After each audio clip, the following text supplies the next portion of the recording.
A new President of the United States addressing a joint session of the Congress for the very first time. The great chamber of the House rang out with cheers for the President any number of times, and it was, as always, a thrilling spectacle. But now the last echo of the final cheer has faded away. Ceremony is over. It's time to put aside the pomp and circumstance. It's really time to get to work for America. And that's what I'd like to briefly visit with you about. How your government can work better for you. Don't worry, I have no props and no flip charts, no pointer, no electronic gimmicks. I don't even have a 1-800 number for you to call. I'd just like to talk with you as though we were having a cup of coffee back in my hometown of Peoria. It's a chance to ask some questions about where our nation is heading. The kinds of questions you might ask if you were here. We Americans are a questioning people. It's part of our national character. In fact, we may be the only nation whose national anthem begins and ends with a question. So in questioning the direction of the administration, we're acting in a great American tradition. All of us, Democrats, Republicans, Perot supporters, independents, want our new president to succeed. We want to help him do the right thing. But the only way we can help him is by candidly letting him know how we feel about his announced policies. Our new president has an excellent chance to be successful. Because of the leadership of Presidents Reagan and Bush, our nation does not face a nuclear threat. President Bush handed over to the president an economy that is growing, not shrinking, and a rate of worker productivity that is rising, not falling. As a matter of fact, the past 12 years of Republican leadership have built a strong foundation for progress. And we agree with the president that we have to put more people to work. But remember this, 80 to 85% of the new jobs in this country are created by small businesses. So the climate for starting and expanding businesses must be enhanced with tax incentives and deregulation, rather than imposing higher taxes and more governmental mandates. The president speaks of the 500,000 new jobs that will be created by his economic stimulus program. But there are estimates that doing it his way will cost taxpayers some $55,000 per job. It should be noted that last year alone, the private sector created 1.5 million new jobs on its own. We have to make certain that government action helps, not hinders, the growing economy. After listening to the president tonight, I wonder if you really know what the president's long-range economic strategy is. I don't. And I must say, I wonder if he does.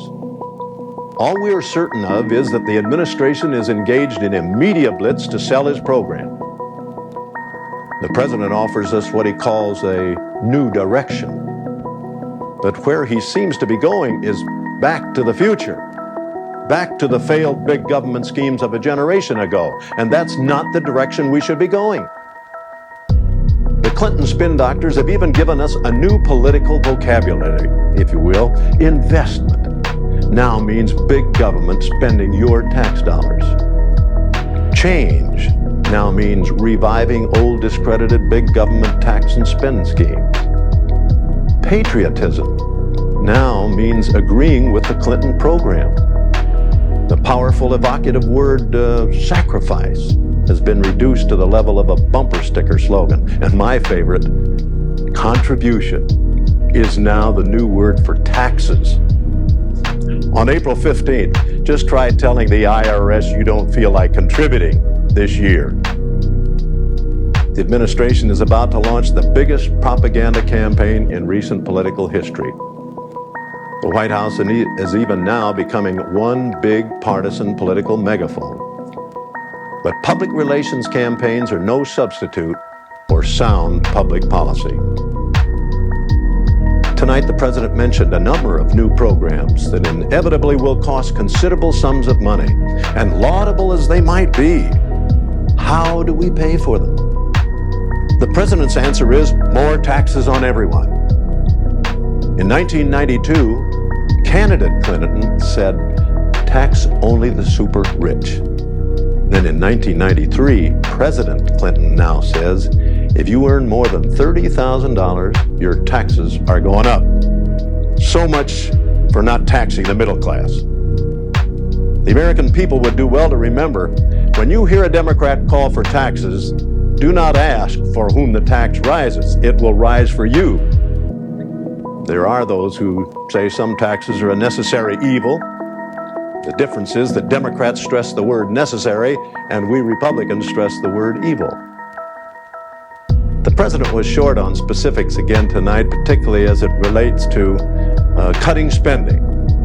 That's probably because he keeps juggling those figures all the time. He offers no benchmarks, no coherent economic principles by which to judge what it is that he is hoping to achieve. These fragmented, ad hoc proposals are the kind of thing that might be excused in the heat of a campaign. But, Mr. President, the campaign is over. You won. The time has come to park the bus and start the hard work of governing. And one of the hardest parts of that work is this vital question of health care reform, which the president mentioned time and again. Will there be rationing of care? Will there be job-destroying mandates on employers?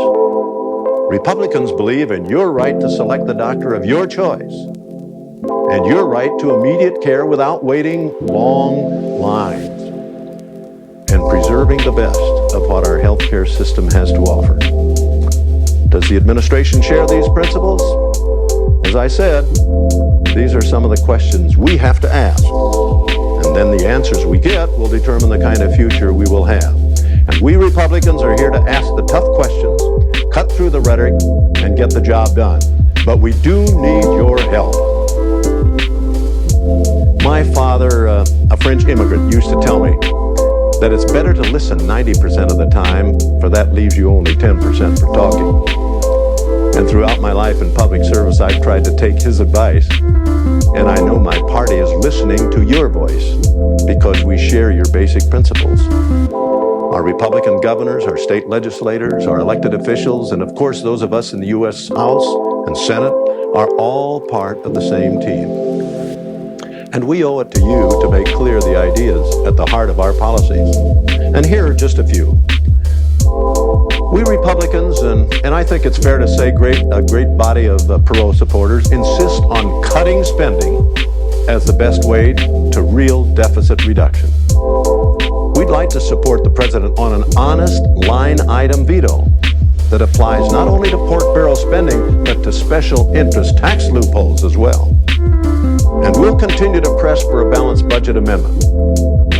We want to help the president in his efforts to spur savings and investments. We hope you will strive to maintain the current low rates of interest and inflation that he inherited from George Bush. And let's not forget, we still live in a tough and often brutal world. Our nation's destiny is linked to our ability to compete in a global economy and to defend our interests and our values around the world. That's why we need to maintain a strong defense and stay on the cutting edge of high technology. I'd like to address a few closing comments directly to the President himself. Mr. President, we wish you well. President Reagan and President Bush have given you a solid foundation of peace and a growing economy on which to build. You have a wonderful opportunity to succeed.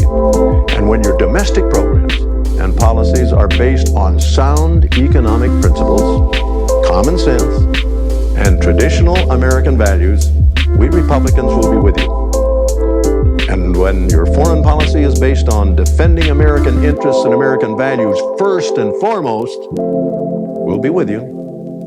But when those great values are missing from your proposals, we Republicans will be there to ask the tough questions and to provide effective answers. And to all of you, thanks for listening.